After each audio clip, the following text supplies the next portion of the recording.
Well, what happens on a farm in mid-July and the sun is shining? Yep, it's hay time. And we're here raking up 2-into-1 rows of alfalfa hay. This is the 90-acre field.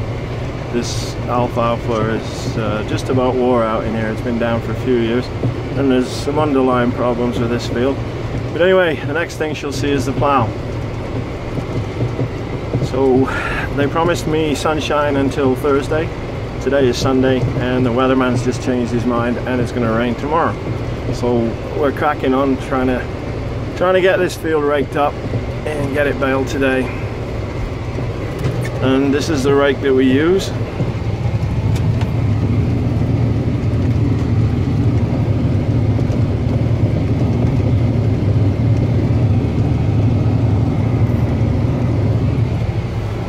Yeah, that's a pretty historic kind of rake. I was amazed that people still use these in North America, but they do. They seem to like them. I personally don't like them, but it's what we've got, so that's what we have to use. And this is, like I said, is alfalfa. It was cut the day before yesterday. It's pretty thin, and it's going to be ready for baling as soon as I've finished raking up. What else can I say? Yeah, I've baled some of it. I got 70 bales done already. We had a spot of rain. It did rain on it, but only a little bit. So then I was rushing to get it done before the next dose of rain, which I finished it late one night, and it rained about the last 25 yards of doing the field. So yeah, we're into a thin spot here. That shiny stuff is foxtail barley. That's a weed grass, and that grows in wet areas, and that's one of the problems in this field. There you can see there's 3 or 4 wet areas as we go across the top here. Now this is the highest part of the field, and so it shouldn't really be wet, but it is. And that kind of tells me that there's a pan down there, and we need to rip through with a subsoiler and get rid of that pan and let the water out, or let the water down into the subsoil, and also let the plant roots down into there, because there are stunted plants in this field. Some places we get a really nice alfalfa crop, and other places it's stunted. So anyway, I just want to show you something. We'll just get around this little bit of a corner first. Yeah, you can see that foxtail barley. There's a bit of clover in there too, which is nice.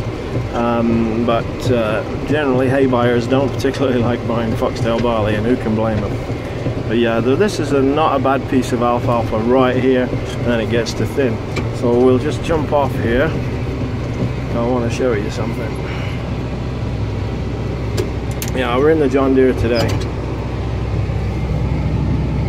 and she's 150 horsepower, so I think we've got enough power to pull that rake. I'm not sure about it though. But anyway.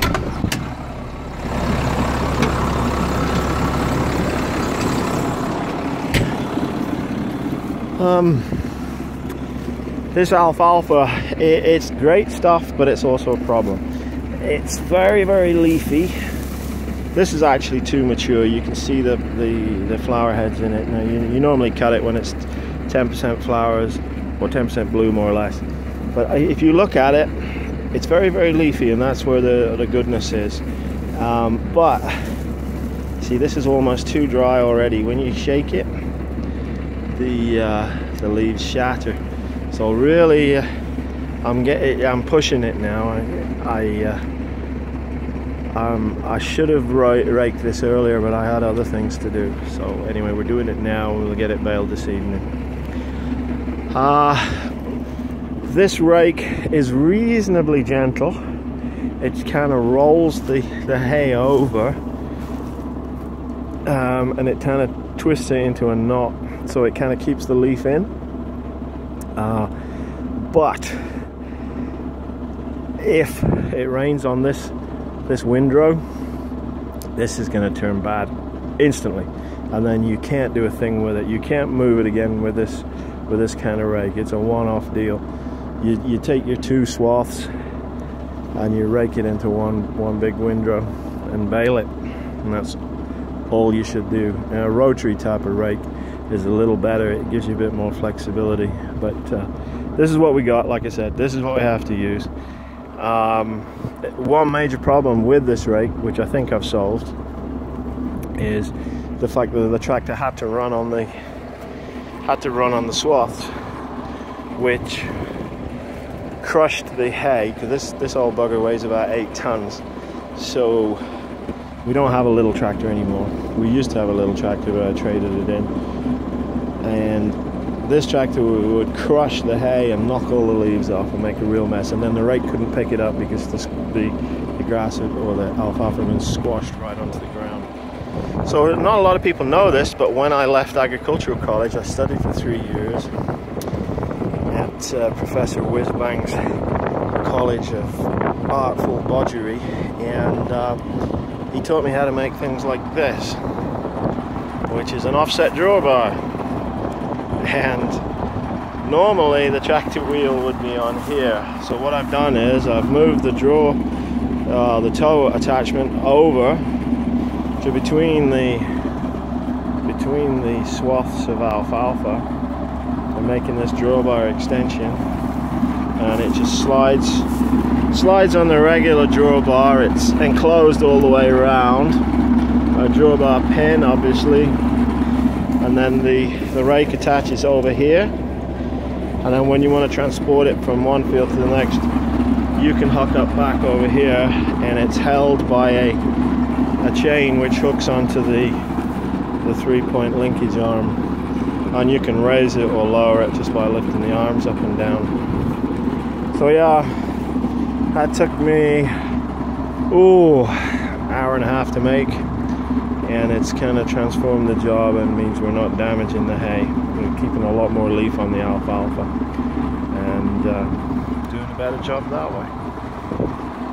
So yes, here we are, 90-acre field. We got 70 bales done already. I think we've got probably another 50 in here, so that'll make 120 bales off 90 acres, which isn't exactly startling. Yeah, this alfalfa's wore out. But our bales are 5 feet wide and 6 feet in diameter, so they're probably quite a bit bigger than what you would see in Britain or Europe.